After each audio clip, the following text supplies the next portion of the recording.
Episódio 2. Congelamento de óvulos. Congelamento de óvulos. Nunca tentava 3, 2, 1, cacete, esperando o vai. Mas já tá naquela coisa que você tá assim, já falou todo dia a mesma coisa? Calma aí. Ai. Vamos fazer o cálculo pra ver a idade do doutor. Tô brincando.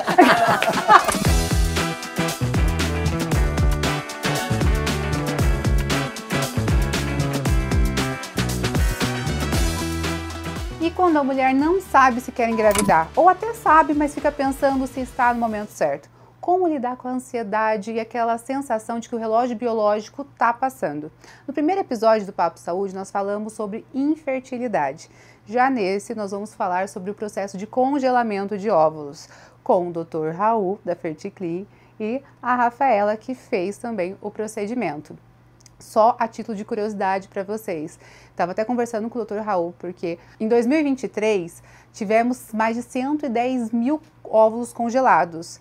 E isso, gente, só para vocês terem ideia, representa mais de 90% quando comparado com os números de 2020. Ou seja, a informação faz com que as pessoas estão procurando esse atendimento, esse tipo de serviço. E agora vamos receber esses dois incríveis que estão aqui para bater esse papo com a gente. Muito obrigada, primeiro, por vocês estarem aqui. Obrigada pelo convite. Eu acho que é um assunto que nós estávamos conversando, inclusive, ali nos bastidores, porque é um assunto e uma dúvida que nós todos, né, passamos, mulheres, a gente fica, quando é hora, se a gente faz agora, se espera mais um pouco. Que eu acabei de passar recentemente, estou convencendo ela já. Exato, a gente vai aprendendo juntos aqui. E vamos conversar primeiro com o Dr. Raul. Doutor, conta pra gente, qual é a primeira queixa? Como que a mulher vai buscar o serviço na sua clínica, assim? O que ela chega falando, o que ela relata e qual que é o procedimento que ela passa?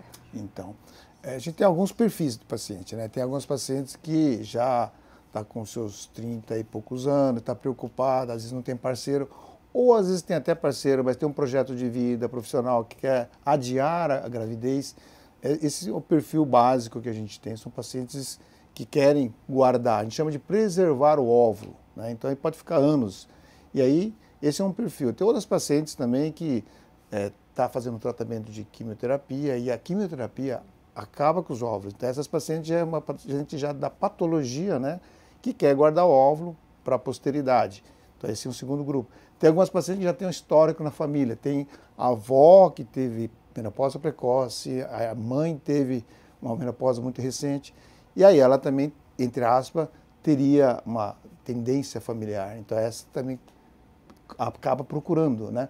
Mas, de modo geral, o que mais a gente pega são pacientes que estão chegando próximo dos seus 35, 36, 37 anos e aí querem congelar. O melhor momento para congelar é em torno de 30 anos até uns 34 no máximo. Depois, tanto a qualidade como a quantidade começa a cair muito rapidamente. Gente, eu tô no limite, hein? Eu tô ali com 34, eu tô parece. no limite. A gente tava conversando, eu tô no limite. Então esse grupo aí realmente tem que tomar cuidado. É interessante que existe um exame que é simples, né? Qualquer médico pode pedir, chamado hormônio antimileriano, que pode ser dosado e a gente consegue saber o nível, né, de capacidade ovulatória. A gente chama de reserva ovariana. Então isso seria interessante. As pessoas com menos de 30 anos podem fazer. E não é surpresa, algumas pacientes já estão com nível baixo, né? Então isso é interessante guardar. Agora, passou 30 anos de idade, acho que é imperativo você fazer esse exame para você ter uma ideia se a sua reserva está boa, né? E hoje em dia é engraçado que parece que uma tendência das populações em geral está perdendo um pouquinho mais cedo. Isso, ou talvez é porque as pessoas estão mais informadas, estão nos procurando mais, ou talvez existe uma influência ambiental aí, né?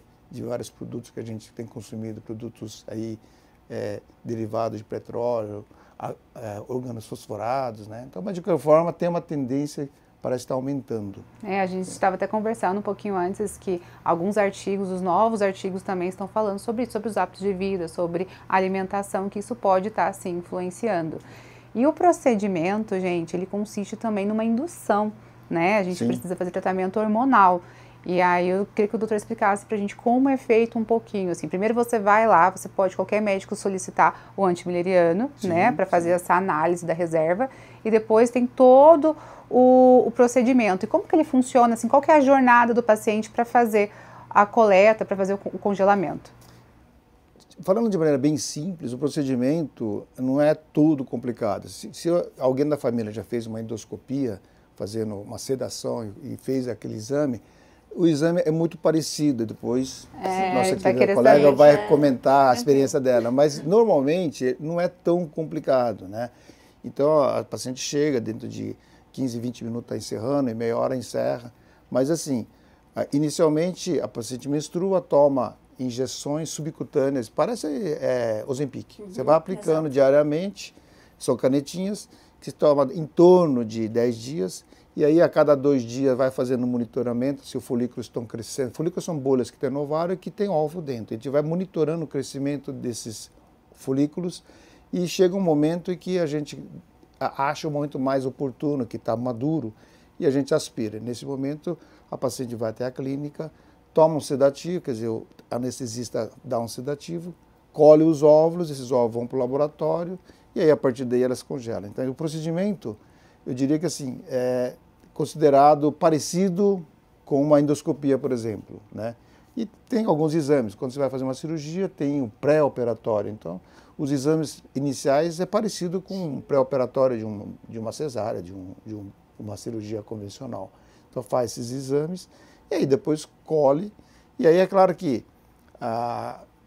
o estímulo faz com que o ovário cresça e o estrógeno sobe. Então, assim, neste momento é interessante não abusar muito na alimentação, porque o estrógeno está alto, ele captura um pouco mais de líquido, né, retém líquido e, às vezes, um pouco de gordura, se não tomar cuidado na dieta. A gente orienta para não abusar na dieta, porque o organismo está ávido por absorver, né? Então a gente dá essas orientações. Durante uma semana, mais ou menos desconfortável, porque o ovário volta a crescer, mas tomando os devidos cuidados é passível de passar essa fase. Depois, quando menstruar, dá a impressão que abre a torneira, assim, ela enxuga toda, né? Então, assim, o procedimento é mais ou menos isso, falando de maneira bem mais simples. Eu posso falar que uma das preocupações era que toda mulher tem, eu acho, né? É o corpo. Assim, como que vai ficar, né? Se eu vou engordar muito, vou inchar muito, quantos meses? Eu pensava isso. Acho que 100% eu pensava isso de verdade. Maioria... Quantos meses eu vou levar para voltar ao normal? Sim, e, gente, é muito rápido. Eu fiz 2 vezes seguidas e foi muito rápido. Eu fiquei uma semaninha que você fica a mesma sensação que a gente tá menstruada com cólica. Sim, não é, doutor? Que a barriguinha fica um pouquinho mais inchada. Depois no começo do medicamento, nada. Eu até ficava, gente, eu acho que não tá fazendo efeito. Ela estava me achando magra. Me achava magra. Eu olhava, eu tô picando esse negócio, tô continuando magra. Porque você realmente tinha essa sensação, essa impressão que você eu ia picar um negócio e já ia inchar. Não, só no finalzinho, certo, doutor? Sim. No finalzinho que você fica mais inchadinha, que dá pra ver que é líquido. Você sente que a barriguinha fica inchadinha de líquido.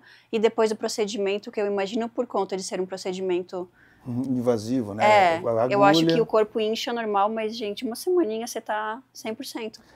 Na fase pré-menstrual, as pacientes sentem que o zíper não fecha, fica mais inchadinha, né? O peso aumenta retenção um pouco, de líquido? Né? É retenção, né? Isso é a progesterona que provoca isso. Eu diria que essa sensação está um pouco mais exagerada por causa dos próprios hormônios.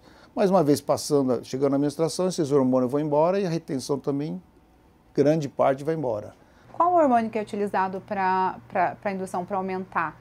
O hormônio chamado FSH, F de folículo, S de estimulante, né? Então o hormônio FSH é o que estimula a produção, né? Então essa bolinha que eu falei agora há pouco chama folículo, e esse hormônio, parecido com o Ozempic, vai aplicando e ele vai estimulando, né? Na natureza, só um cresce e um ovula, sozinho. Agora, quando toma essa medicação, né, chamada gonadotrofina, então essas injeções são aplicadas diariamente a partir do 2º dia do ciclo, geralmente, e aí ele vai crescendo, né, esse FSH vai estimulando e vai produzir aí de 5 a 10 folículos, que tem 5 a 10 óvulos. E na hora que crescer e tiver um tamanho razoável, que é em torno de 18 a 20 milímetros, aí vai lá e faz a aspiração via transvaginal, né? E aí aspira e aí colhe esses óvulos por baixo, então não tem corte, né? Tem, na verdade, é uma punção, né? Por isso que é considerado um procedimento invasivo, porque passa agulha, mas é mais só isso mesmo. É como né? se fosse uma ultrassom que a gente faz, né? Então, E o que levou você a fazer? Porque a gente estava conversando um pouquinho, queria que você explicasse o que levou você a fazer o congelamento de ovos, o procedimento, assim, quando foi que você teve essa decisão que você falou assim, acho que é o meu momento de fazer, ou se você já sempre pensou em ser mãe, enfim, só para falar pra gente o que levou você, até porque deve ter pessoa que também pode estar passando pelo mesmo questionamento. Eu deixei para os 45, né, de segundo tempo, porque eu tenho 43 anos, né? Tava conversando aqui sobre a minha idade com o doutor. Eu não sou mais velha, sou menos jovem. E então foi uma coisa que eu não tenho certeza, ao contrário do que a gente estava conversando, que você tem a certeza absoluta, né, que você quer muito ser mãe. Eu comecei a ter esse sentimento depois de mais velha, então isso eu gostaria de falar para vocês, mulheres, que falam não quero ter filho, congelem. Porque eu sempre pensei, ai não, eu não vou ter, eu acho que eu não vou ter. E a minha chave virou depois dos 40 anos, que já era mais tarde, né? Por causa de convívio com criança, de tudo que eu nunca tive, né? Eu acho que o nosso meio também interfere demais. Então, a gente que vive nessa loucura de viagem, de trabalho, né? De empresária. Então, a gente sempre pensa, ai não, vou deixar, não tenho tempo para uma criança agora. E a minha chave virou. Então, fica a minha dica aqui, congelem, preservem a fertilidade, que era sobre isso que a gente estava conversando, porque o dia de amanhã a gente pensa que sabe, mas a gente não sabe. Então, o congelamento ele acaba sendo até um ato até de certa liberdade para a mulher ter essa, né, essa escolha. Uma paz. Exato. Eu estou me sentindo em paz agora. Que você congelou, exato. Eu estava explicando, a gente estava conversando um pouco nos bastidores que meu sonho sempre foi ser mãe, né? Meu sonho sempre foi ser mãe. Eu até falo que antes de casar, meu sonho realmente é ser mãe. Só que por questões da vida, principalmente profissional, assim, eu estudo, depois fui trabalhar em ambiente hospitalar, que a gente sabe que é daquele jeito também, né, doutor? É o dia inteiro. Aí acabei entrando no programa, depois saí e descobri também que essa rotina também de ser empresária, trabalhar com internet é tão cansativa, ou até mais, porque você está trabalhando geralmente full time. Sim. E fui deixando também, assim, então eu até falei assim, nossa, eu preciso realmente fazer o congelamento, porque eu quero ser mãe, só que eu sei que ainda não é o momento. Então eu acho que... E ela ainda falou pra mim, não, mas faça, porque isso vai te dar liberdade. Então eu acho que isso é importante também, né, doutor? Você deve também conhecer muitas pacientes que chegam com esse questionamento também para você. Você, mais ou menos, é a típica paciente que procura, porque está em pleno trabalho, em plena vigência, está todo vapor, não dá tempo. E é o perfil que mais aparece, né? E aí é muito interessante, as pacientes nessa idade chega, sabe com quem? Mais da metade, vem junto com a mãe. Jura? Junto com a mãe. Aí sabe o que acontece? Aí eu chego para a mamãe, eu falo assim, e a senhora? Né? Quando é que vai vir o neto? Ela, ai meu Deus do céu, né? Ela, verdade, vem as duas. Vem né? As duas, e é engraçado, porque acho que ela, para ter um apoio, né, leva a mãe junto. A pessoa que, entre aspas, vai dar maior apoio à mãe, né? Então ela vai junto e é bem esse perfil mesmo. É executiva, está trabalhando, não tem horário. E aí a mãe pega na orelha, traz e fala, ó, filha, vamos guardar, e deixa guardado. O bom é guardar antes dos 35, porque ainda está muito preservada a quantidade e a qualidade. A partir dos 35 também pode, mas já perde um pouquinho, né? Mas esse grupo é grande de pessoas que acho que cai a ficha, né? Passou 35, já escutou alguma coisa e tal. E realmente é muito frequente esse perfil, né? Tem um estereótipo aí, né? Eu faço parte. E nessa conversa até eu acho que é importante a pessoa saber sobre o seu ciclo ovulatório também, né? A gente sabe que existem várias pessoas que... como que isso influencia? Por exemplo, a pessoa que tem um ovário policístico, uma pessoa que tem alguma outra alteração, como que funciona? A princípio, assim, o ovário policístico dos males menos ruim, porque ela tem geralmente o antimileriano elevado. Então, assim, O problema é que ela não ovula frequentemente, da maneira adequada, às vezes com hormônios inadequados. Então, assim, engravidar naturalmente, para ela é mais difícil, não que não engravide, mais difícil do que uma paciente que está ovulando normalmente. Porém, se ela for fazer o congelamento ou mesmo uma fertilização in vitro, ela tem um estoque acima da média, tipo o dobro, o triplo da média. Então, quando vai colher, é como se fosse assim, gasta metade da medicação e produz o dobro. Nossa, então, que assim, dado legal. entre aspas, é uma patologia que, entre aspas, acaba sendo benéfico para ela, né? Então, assim, essa circunstância específica, né? Então, quando tem ovário policístico, até que não é tão preocupante, né? É dura quando é o contrário, a paciente tem um antibiliário baixo ou tem, por exemplo, a endometriose hoje está na moda e todo mundo está começando a aprender. É antigo, mas está muito na mídia. Ter o conhecimento, né? É importante que as pessoas tenham conhecimento. As pessoas estão sabendo mais sobre endometriose, né? E aí, as endometrioses eu posso dividir em leve, moderado e intenso. A intensa que é o problema, que na verdade pode estar com a capacidade ovulatória e a estoque um pouco mais baixo que a média. E às vezes esses ovários também não respondem direito aos hormônios que chamam gonotrofina também. Ela tem uma resistência maior. Então esses são os casos. Endometriose é engraçado, ele é uma doença relativamente atípica. O diagnóstico só se faz com a análise laparoscópica ou anatopatológica, que é a análise do microscópio. Porém, são diagnósticos de certeza. O diagnóstico presuntivo é de ultrassom, ressonância e tal. Existem uns hormônios chamados, marcador tumoral chamado CA125, que dá uma ideia da possibilidade. Então, é uma doença para diagnóstico é difícil. E a paciente que tem muita cólica, ela não necessariamente tem endometriose grave. E o reverso é verdadeiro também. Às vezes a paciente não tem quase nada. E a endometriose, que a gente vai ver, está acentuada. Então, é uma doença que o leigo tem dificuldade de entender e muitos, até colegas que às vezes que não têm vivência, fazem uma avaliação um pouco mais simplória, né? Então, o diagnóstico é difícil, a sintomatologia é diferente e o tratamento também. As endometriose leve, a taxa de gravidez é parecida com uma pessoa que não tem endometriose. Então, assim, mas o fato de ter não quer dizer que tem fertilidade. Então, a endometriose é uma doença que, assim, tem que ser na mão de uma pessoa que tem experiência, que tem uma expertise com endometriose. Que a gente falou das doenças, né? Então, a síndrome de ovário policístico não é tão problemática. A endometriose, dependendo do grau, pode comprometer bastante, mas as mais leves não é tão preocupante.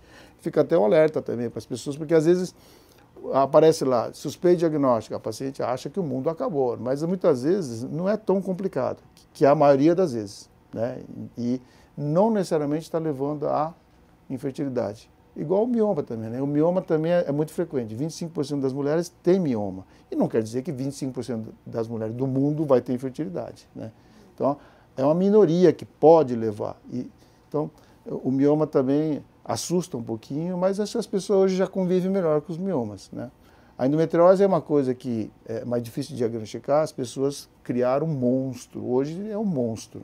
Aí você vai no Dr. Google, chega lá, Dr. Google só vai aparecer coisa que as pessoas mais veem, se ele mais vê, só vai aparecer as coisas mais estrambólicas, e aí fica com medo e chega na clínica chorando, né? Com certeza deve ter pessoas aí que se identificaram. Sim.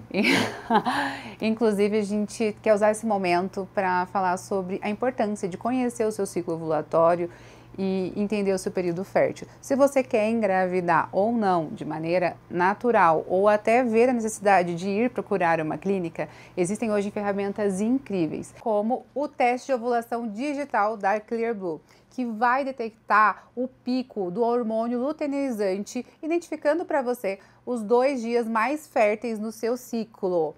E a sua ovulação vai ocorrer provavelmente de 24 a 36 horas depois. E para quem quer acompanhar e monitorar o seu ciclo de maneira organizada, tem o aplicativo da Clearblue. Lá você vai conseguir ver os seus dias mais férteis, inclusive colocar o resultado dos seus testes de ovulação. É uma maneira prática para você acompanhar os seus dias férteis, se você quer engravidar ou não, porque a escolha é sua. Doutor, existe alguma contraindicação para o procedimento de congelamento de óvulos? Ou uma idade limite, talvez? A princípio, não tem uma contraindicação absoluta, assim. Você tiver uma doença, uma comorbidade, né, uma doença grave, por exemplo, a hipertensão excessiva ou uma diabetes descontrolada, é difícil, talvez, fazer o controle depois, né? Mas, assim, a princípio não tem uma contraindicação formal, né? Então, esse é o primeiro ponto, né? Sobre a idade, a princípio, assim, segundo o Conselho Federal de Medicina, né, 50 anos é o limite. No passado, até acredito que 2019, era proibido você fazer fertilização in vitro após 50. Hoje, há um aconselhamento de não fazer a transferência dos embriões que foram formados com os óvulos antigos e transferir após 50 anos. É um aconselhamento, né? Porque teve uma época que tinha mandato de segurança, porque a paciente queria fazer e tal. Então caiu essa norma. Então, hoje, aconselha não fazer. Por quê? Por dois motivos. Primeiro, que a idade da mãe, nessa fase, às vezes a saúde não está tão boa se tiver uma comorbidade, né? E segundo, existe uma visão inversa, né? Essa criança, daqui 20 anos, quando a mãe tiver 70 anos ou 80 anos, como é que seria a criação dessa criança? Então, entre aspas, a visão da criança em relação à sua mãe, né? Essa mãe teria condições de cuidar, de acompanhar, né? Então, ou será que está dando um peso para essa criança para cuidar da mãe avó, né? Então, seria algo assim que o Conselho Federal de Medicina se preocupa também, porque a gente quer ter filho, mas esse filho que vem, será que eu não estou carregando um peso para ele já antes, né? Então, é uma visão interessante, né? Talvez até mais filosófica do que propriamente médica, né? Então é interessante. Por isso que deixar muito para depois também, eu acho que tem que ser uma opção do casal e acho que ver esse equilíbrio entre a parte biológica e a parte, vamos dizer, filosófica. Social, assim, né? É a visão da criança, né? Então, até 50 anos dá para congelar os óvulos. Até 50 anos, a princípio. Se tiver sim, óvulos para congelar, né? Se tiver para congelar. Então pode fazer várias vezes. Eu fiquei 1 ano no Japão e lá a doação de óvulo é proibido. Então o que acontece? A paciente colhe o óvulo até a última gota. Então assim, eu cheguei lá e tinha paciente que tinha 42, 45, 48, colhendo óvulos. E aquelas que não produziam mais, né, não colhia mais. Mas aí, você não acredita, 65% das pacientes que eu vi lá tinha mais de 40 anos de idade. Quer dizer, mais de 2/3 tinha mais de 40 anos de idade. Essas pacientes produziam 1, 2 folículos, 1, 2, 3 folículos, né? E fica fazendo. E aí fica fazendo. Até a maneira de eles conduzir esses casos é diferente, porque eles falavam assim, ó, nós vamos fazer o seguinte, nós vamos colher 10 óvulos. Se você colher de 2 vezes, vai colher 5. Se você produzir 1 por vez, vai colher 10 vezes. Então, e assim, é uma outra abordagem, né? É cultural. Então, lá não tem doação de óvulo, então eles faziam assim, N vezes. E lá eles casam muito tarde também. Então, assim, por isso que tem um grupo grande de pacientes acima de 40 anos de idade, né? E olhando isso, a gente cria uma expertise de tratar esse tipo de paciente também, né? E eu tenho bastante paciente, em média, a rede latino-americana fala que tem mais ou menos em torno de 25, 30% de pacientes com mais de 40 anos tratando. Na minha clínica, tem mais que isso, 43, 45%. Quer dizer, na minha clínica, a gente tem bastante paciente com mais de 40 anos de idade, né? Então, e esses óvulos, eles envelhecem? Porque isso é uma dúvida quando eu abri até uma caixinha de perguntas que as pessoas perguntaram muito. Eu acho que é uma grande curiosidade. Se esses óvulos, eles envelhecem, porque às vezes a pessoa fala assim, não, eu vou esperar mais um tempo para colher para os óvulos não serem mais velhos. Já escutei isso, inclusive, de alguns colegas. Então, assim, você pode explicar para a gente como, a partir do momento que ele é congelado, se ele tem a mesma vitalidade de um, por exemplo, não vou dizer de um fresco. Vamos chamar de óvulo fresco, óvulo congelado. Se você congelou com 35 anos de idade, vai te comportar daqui 10 anos como se tivesse 35 anos de idade, em termos de qualidade, fecundação, essa taxa de sucesso. Vai ser igual. Se congelar com 42, né, que a gente não aconselha, mas a gente vai ter a mesma taxa de gravidez Mesmo que ela descongele com 50 anos de idade, é a mesma taxa de gravidez de uma pessoa que colheu o óvulo com 42 anos de idade. Então ele para no tempo, né? Então, se for 35, mantém. Se for 42, mantém também. Então, e hoje em dia a técnica está tão assim, aprimorada que é muito difícil assim, a gente considerar que o óvulo não vai estar melhor. Não é porque congelou que a qualidade piorou. Isso, até uns 25, 30 anos atrás, sim, era verdade. Mas hoje não. Hoje a técnica mudou e a gente preserva mesmo. É claro que existem algumas pacientes que ela por si só tem uma fragilidade no óvulo e quando você congela ela sofre esse efeito do congelamento, mas é dela, não que a técnica provoque isso para todas as pacientes, né? Algumas raras acontece que a gente vê que o resultado pode mudar um pouquinho. E uma mas não é porcentagem de regra. perda existe? Qual a porcentagem de perda, por exemplo, está congelado que vai descongelar, né? Quando Nossa. descongela, existe a possibilidade de perder esse óvulo no descongelamento? Então, essa pergunta tem duas respostas. A primeira, se a clínica tem um laboratório já consagrado, que já passou da fase da curva de aprendizado e já está maduro, a taxa de perda é muito baixa, né? É muito baixa. Então, assim, é próximo de zero. Talvez 1 ou 2%. Agora, se você pega um serviço que ainda tem muita gente nova, tem bastante estagiário e tal, esse valor cai um pouco, vai para 92%, 95%. Serviço grande, às vezes, é um pouquinho menor, né, a taxa de recuperação. Né? Então, a sua pergunta, a qualidade muda? A princípio, não, né? Mas vai depender também da expertise das pessoas que estão trabalhando no laboratório, que vai preservar mais ou menos. E a né? importância também disso, eu acho que fica, né, para as pessoas de procurar lugares confiáveis. Né? Com certa Né? estrutura. Não é né? só, principalmente nesse momento, não é sobre preço, né? Não é sobre... É muito de ir a fundo, de estudar um pouquinho aonde está indo, né? Até porque é um sonho ali, histórico, exato, né? A gente procurar conversar com as pessoas que já foram, então eu acho que é importante, porque, assim, cada vez está mais prático e mais, entre aspas, menos complicado do que antigamente, né? Eu sou da época em que, em 86, 87, vocês não tinham nem nascido ainda, eu trabalhei com o Dr. Milton Nakamura, que fez o primeiro bebê de proveta na época, né? Então, naquela época era muito difícil, bastante difícil, complicado, né?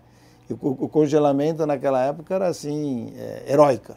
Né? Proveta, bebê de proveta, chama hoje o que a gente considera FIV? É a mesma coisa, mudou o nome. O nome científico é fertilização in vitro. Que é o bebê de proveta. Vamos fazer o cálculo para ver a idade do doutor. Tô brincando. Ai, gente, desculpa, o programa é sério, mas tem os meus momentos. E, doutor, assim, não é raro nós vermos as pessoas fazerem mais de uma vez congelamento. Sim. A própria indução também. Então, assim, é feito um estudo que analisa quais ovos vão ser congelados ou se precisa repetir o exame? Perdão, gente, o exame não, o procedimento. Se a paciente tem, por exemplo, menos de 35 anos de idade, a qualidade geralmente está bem preservada, a gente não precisa de muito óvulo. Tecnicamente, a gente tem em torno de 10, 15 óvulos, vai fecundar 80%, os 8, 7%. Que vai evoluir metade, uns 4, 5. Desses metade, vamos dizer, uns 4, 2 coloca, a chance de engravidar é em torno de 50%, 60%.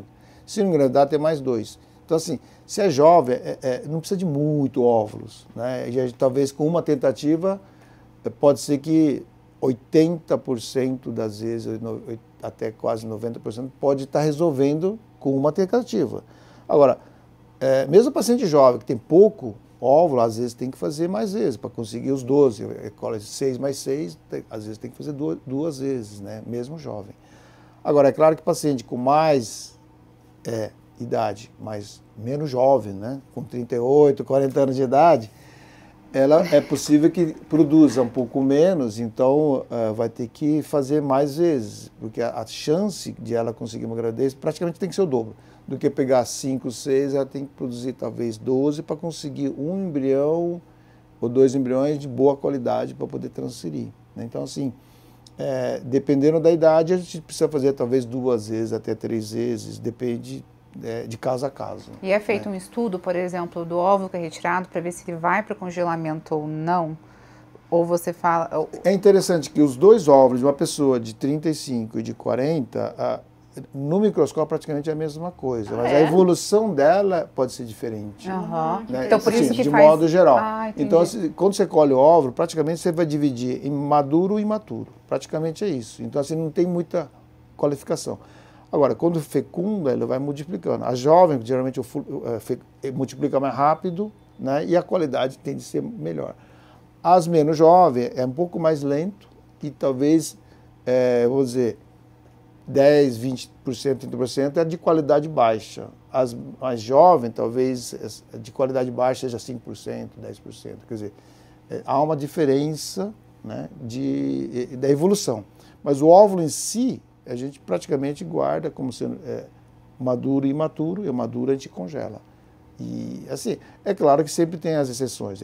Existem alguns óvulos que têm granulações, tem alterações que já é visível já na coleta, mas não é regra, né? Então a gente só sabe se o óvulo ele é bom realmente a hora que faz o embrião. De modo Até geral, então de modo geral 80% fecunda, né? De modo geral. Quantos? 80%. 80? De 10, 8, mais ou menos. Desse chega a embrião de 30% a 50% para colocar no útero. De 30% a 50%. Se for de 10, então vai ter 3. Se for 50%, 5, né? As pacientes mais jovens, uns 5 chegaria, 5, 6. As menos jovens, talvez 2, 3 embriões para ser colocado no útero. Então tem essas variações. E é possível a gente já identificar no óvulo alguma alteração cromossômica da parte feminina? O óvulo, ele vai virar embrião. Então o óvulo a gente não faz análise cromossômica. A gente deixa fecundar e aí quando ela multiplica e no 5º dia tem cerca de 120 células, chama-se embriões blastocisto. E aí a gente consegue tirar 6 células. Essas células só analisadas, a gente consegue analisar o cariótipo, que é o número de cromossomos que esse embrião tem. Aí dá para analisar o embrião, né? Porque o óvulo, ele tem o código genético dele, se eu tirar, ele vai perder a função dela. Seria aquilo que a gente espera 3 meses quando está gestante para fazer? Como se fosse morfológico? Isso equivale ao morfológico? Isso, tem uma relação. Então, o teste genético pré-implantacional, quer dizer, antes de colocar o útero, a gente faz a análise, esse que eu acabei de comentar, faz a análise genética, analisando o cromossomo. Existe o tal do NIPT, que é feito com 10 semanas de gravidez, quer dizer, engravidou e ele faz o teste. Na verdade, faz o mesmo teste, então seria como se fosse o teste genético pós-implantacional, né? Com 10 semanas. E aí, com 12, 13 semanas, faz-se o morfológico do primeiro trimestre, que tem as mesmas intenções de analisar se tem malformação, né? O do ultrassom, ele, como o convênio paga, é bom fazer todo mundo, mas ele tem uma conotação assim, quando está normal, ele tem um valor relativo, porque a acurácia é 85%. Significa que quando você fala que está normal, 85% das vezes você está falando que está normal mesmo. Só que 15% pode ser que não esteja. Então a acurácia é baixa, né? Esse exame de 10 semanas, chamado NIPT, que é o pós-implantacional, é 99,9%, é altíssimo. Então aquela análise que é feita com sangue da mamãe, no 10ª semana da gravidez, é um dos mais altos. A que faz antes de colocar é mais ou menos de 97%, 98% a 95%. Quer dizer, a acurácia não é lá grande em relação a que faz pós-implantacional, né? Mas já foi 85%, já foi 90%, já foi... Está melhorando cada vez mais a acurácia, quer dizer, esse exame está ficando cada vez mais apurado. Quando não era tão apurado, a acurácia era baixa, no Japão e na França foi proibido, porque a acurácia era baixa. Por isso que no Japão eles não fazem esse exame, né? Mas hoje a acurácia subiu, está lá em cima, então tecnicamente possivelmente vai ser autorizado logo logo. Mas a gente consegue ver então o embrião, analisar o embrião.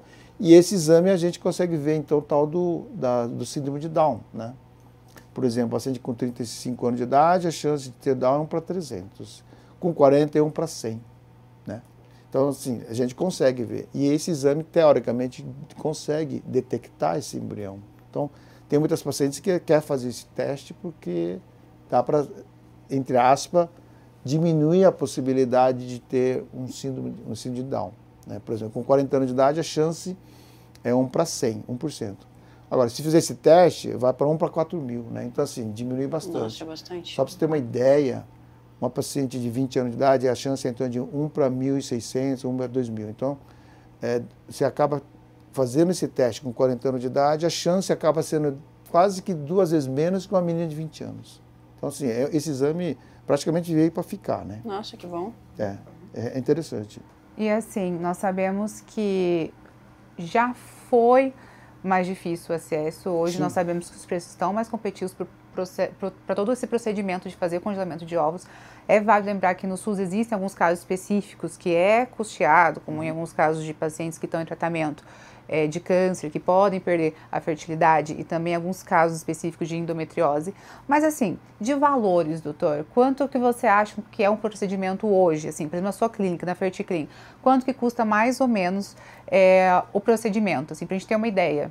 De modo geral, né, colocando todas as clínicas, varia de 12, 15, 18, 25 mil, assim, cada serviço tem a sua dinâmica. Sim. Alguns cobram uma parte, outras cobram integral, então tem essas variações, né? Mas assim, eu diria que está em torno de 15 a 20, um pouco mais, um pouco menos, depende de cada serviço, né?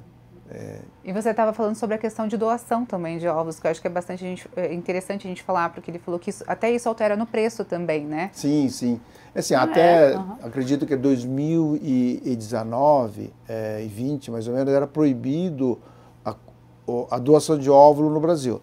Aí apareceu, então, uma resolução do Conselho Federal de Medicina em 2022 que você pode compartilhar a produção. Então, a paciente vai fazer o tratamento, ela paga metade da medicação, paga metade do tratamento, então esse 15, 25 que eu falei, vamos colocar 20, vai pagar 10, por exemplo, né?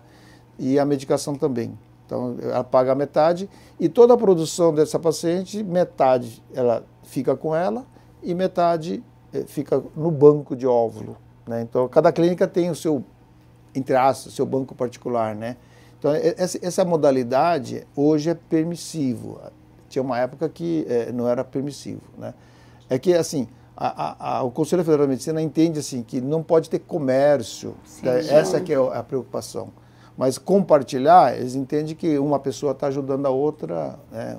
Aquela história, as duas, uma lava a outra. Sim. Né? E quem pode se beneficiar, por exemplo, desse banco? Qualquer pessoa, qualquer pessoa.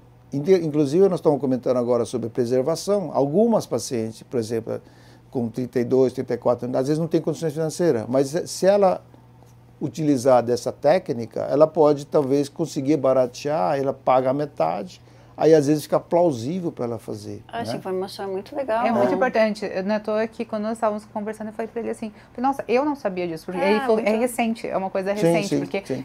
Foi uma mudança recente, eu acho que a maioria das pessoas talvez não tenha conhecimento. Eu não sabia também disso. E aí ambos ficam, são pacientes jovens, então teoricamente a produção geralmente é boa, né? E aí ela, então, se a produção é boa, geralmente gasta menos remédio, e aí essa remédio ela paga só metade, então assim, o custo cai bastante, assim, fica bem mais acessível, assim, de modo geral. Né? Porque a gente parte do princípio que quanto mais jovem, a gente ainda está correndo mais atrás da nossa vida Exato. Profissional e financeira, né? Então faz sentido, né? É verdade, E quando a gente está mais velho, a gente já está um pouquinho mais tranquilo, né? E faz sentido, muito legal isso. É interessante, é recente isso, né? E algumas pessoas que mandaram perguntando sobre questão de valores. O doutor acabou de explicar que para quem optar por fazer a doação de óvulos, a gente tem também umas condições mais facilitadas, né? Porque utiliza menos medicação e ainda pode doar parte. E aí então já fica o que nós estávamos conversando, a importância de quem é jovem procurar. o serviço, né? Pra gente não esperar passar muito tempo e aí tem essa facilidade também, né? Se você tá aí correndo atrás da sua vida profissional, se acha que quer esperar mais um pouquinho, tem medo também futuramente do relógio biológico, essa é uma opção que você pode pensar. E você, o que você acha? Eu acho maravilhoso, eu gostei muito. Aconselharia? Eu, super. Eu já tô querendo tirar ela daqui, tô querendo pegar ela pela mãozinha. Amanhã a gente vai estar as duas lá. Vem cá que a gente vai fazer o exame. Vamos estar fazendo, injetando o remedinho junto. Porque, gente, de verdade, eu não sabia que ia sair um peso tão grande, sabe? Das minhas costas, assim. Porque a gente se cobra. A gente se cobra. Às vezes, você nem sabe se você quer ou não. Mas a hora que você tem... Eu tenho uma amiga que sempre falava pra mim assim, há anos, assim como o meu doutor. Falava assim, na dúvida, faz. Na dúvida você tem. Você tem pra onde correr. Então eu acho que fica esse ponto. Na dúvida tem, né? Eu já tive a certeza que eu não queria e mudei de ideia, assim como eu falei no começo. Então, na dúvida, gente, vai. Você vai também. Eu vou. Você sabe que é muito frequente isso. Tem certeza que não quer e não sei, chega uma hora que vira a chave. E é muito triste, porque a gente escuta isso das pessoas. E nunca acha eu que você escutei, Rafa, eu também não queria. Rafa, não, mas eu não, não entendeu? É comigo, não é Aí comigo, a chave vira de uma maneira, de um dia para o outro, sabe? É muito... Eu acho que o que você falou de tirar um peso das costas, porque a gente carrega como mulher isso. As pessoas perguntam, primeiro, quando você vai casar? Depois, quando você vai ter filho? Depois, tá chegando na idade, não vai ter filho? Ou se não vai ter outro, né? Quando você tem um, você vai ter outro. Aí, então, assim, eu acho que te dá uma liberdade, é isso. É você falar assim, bom, a hora que eu quiser, e se eu quiser... Tem ali, assim, a gente tem, né, com todo o cuidado, a gente tem com toda a ciência que está por trás do congelamento de ovos, eu acho que você acaba não brigando, você não briga com o tempo, você usa ele a seu favor. Isso. Né? Sim. Você ganha. Acho que hoje o recado é isso, né? As pessoas, primeiro, tem um exame chamado hormônio antibiliriano, anota aí no papel, hormônio antibiliriano, que é importantíssimo, dá para saber a reserva ovariana, e se você está com menos de 30, tem urgência ou não, então dá para ter essa ideia, né? Se tiver com um número baixo, acende a luz amarela, né? E acho que saber que hoje tem condições de fazer o compartilhamento, então o custo fica mais acessível, né? Acho que esse seria o recado do dia, né? Para as pessoas ter acesso, não é tão complicado, né? E pode deixar guardado aí, tocar sua vida profissional de maneira mais leve, né? Sem ficar se cobrando tanto. E esses óvulos, doutor, eles podem ficar congelados por quanto tempo? Tem um prazo de validade? Que você fala assim, olha, congelou com 30 anos, a gente consegue, o ideal, assim. Eu comento assim, as pacientes fazem a mesma pergunta para mim. Então eu falo assim, o problema não é o óvulo ou o embrião, né? Ambos têm uma sobrevida muito boa. O problema é a sua idade. Você tem que ter menos de 30, 50 anos para colocar ou o embrião ou o óvulo que você guardou lá com seus 35. Então você guardou com seus 35, você tem 15 anos aí para colocar de volta. Então não é o óvulo que manda, na verdade quem vai receber é que manda. E agora vamos responder as perguntas que vocês mandaram. Foram muitas, tivemos mais de 2.000 perguntas em todos os canais. Então nós tivemos no Instagram, juntamente com o TikTok também. Então, assim, a gente sabe que é um tema muito atual, que as pessoas, elas realmente estão buscando mais informações e isso é importante também, né? Mas vamos lá, a gente selecionou algumas aqui, doutor. A Regina perguntou, congelar os óvulos muito nova aumenta o risco de menopausa precoce? Não aumenta a chance de ter menopausa precoce, né? Então, não se preocupe, pode guardar com seus 25, 30, até 35, depois as coisas ficam difíceis, né? Tem um negócio sobre a menopausa precoce que saiu agora no Congresso Europeu agora desse ano, que é muito interessante, eu gostei muito desse trabalho científico, onde estudaram 120 mil pessoas e viram que quem dorme entre 6 e 8 horas, a taxa de menopausa precoce é um pouquinho baixo ou igual à população. As pessoas que dormem mais de 8 horas, que seja 10, 12 horas, a taxa de menopausa precoce aumenta de 1,5 a 2 vezes. Quem dorme mais tem mais chance de ter menopausa precoce.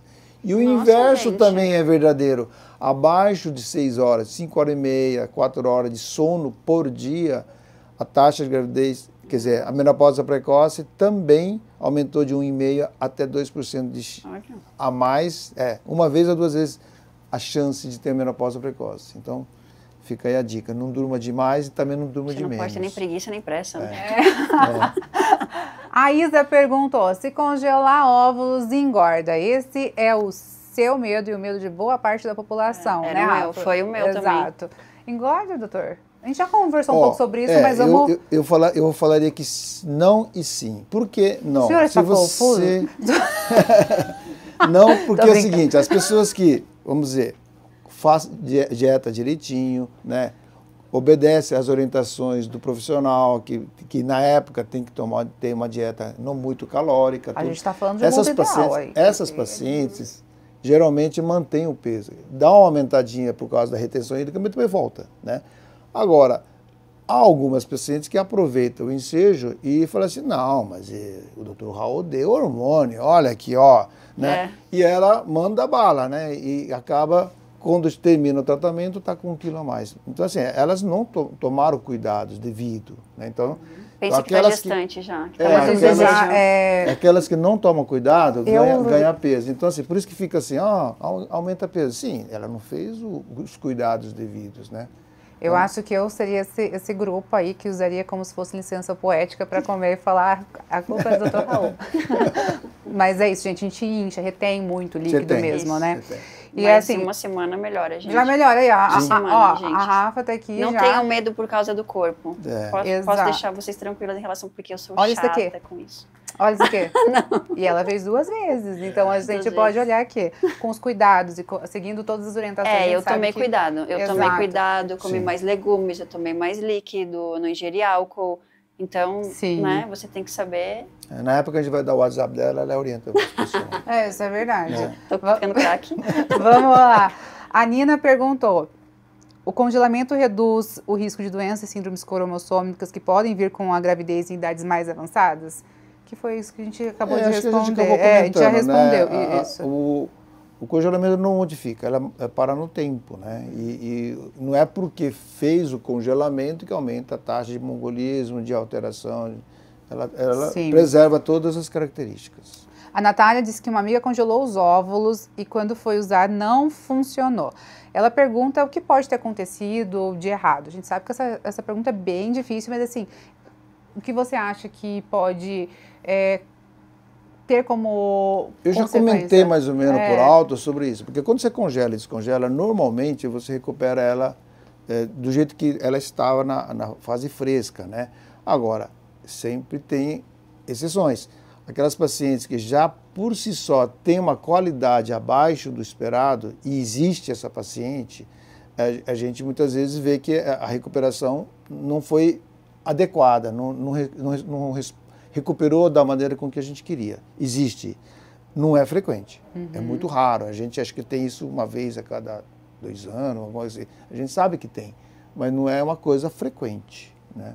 Tá, acho que eu respondi. Respondeu. Gente, eu queria agradecer a presença dessas 2 pessoas incríveis que, assim, inclusive, já vou aproveitar que a câmera tá ligada, mas eu acho que quando formos lançar esse episódio, tem que marcar uma live pra gente, inclusive, responder outras perguntas. Nossa, tem muita pergunta. Porque eu acho que é muito interessante. Quando a gente soltar esse episódio, eu acho que talvez surjam ainda mais dúvidas e pessoas que estão no processo que podem querer compartilhar da sua experiência, né? Tem alguns questionamentos até porque a gente sabe que a nossa maior dificuldade, até como profissional, é muitas vezes conseguir passar a informação de um jeito claro e às vezes a gente não consegue também trazer a experiência. Então, tendo uma pessoa para responder também como uma pessoa que fez todo o procedimento. Então, isso não estava no script, acabei de pegar ele de surpresa, mas eu acredito que a gente pode marcar quando sair o episódio, uma live pra gente responder umas perguntas e aumentar. Aí já estamos caraca, a gente vai estar todo mundo especialista já. Então você pode continuar mandando suas perguntas, a gente vai passar depois uma data. Quero agradecer a presença de vocês dois. Obrigada, a gente que agradece, né, doutor? Foi um prazer poder dar orientações e passar essa informação, né? Que tirar essa coisa do bicho de 7 cabeças, eu acho que é isso. Eu acho que eu via, eu falo por minha experiência, assim como você tá falando, eu via como um bicho de 7 cabeças, literalmente, assim. E foi... Você tinha medo? Eu tinha medo, eu tinha tabus, eu tinha várias coisas na minha cabeça, sabe? Bloqueios, que daí eu fui vivendo aquele... E é tão rápido, né, doutor? Tipo, são uns dias muito rápidos que você vive ali, quando você vê, passou, e a vida seguiu normal, entendeu? Não parou de nada, não parou de fazer nada, Isso só nos é últimos importante, dias. Porque às vezes a pessoa acha que vai precisar... Nossa, você acha que vai ficar, eu vou ter que pedir licença do trabalho. Ficar não. tempo isolado, isso é muito importante pra gente trazer, porque as pessoas realmente falam assim, não, eu vou... Vida normal. E às vezes até o que acaba atrasando um pouco ela procurar o serviço é ela se programar para fazer o procedimento, eu imagino, Sim, do tipo, tem. não... Tal ano eu vou fazer nas minhas férias, porque eu tenho que me programar. Não consegui fazer esse ano. Então é bem bacana a gente mostrar que dá para fazer assim, conciliando ali com a nossa rotina. E eu quero agradecer. Muito obrigada. Com certeza a gente respondeu algumas perguntas e deixou. Participar. Obrigada, gente. Maravilhosa, amei. Até o próximo. Nós já falamos sobre infertilidade. Falamos agora sobre congelamento de óvulos e no próximo Papo Saúde nós vamos falar sobre fertilização in vitro e inseminação artificial. E é lógico que eu não poderia deixar de agradecer a Clear Blue, que é a nossa parceira nessa temporada, que tem essa responsabilidade de informar, né, trazer informação. Ela está presente do começo ao seu recomeço também.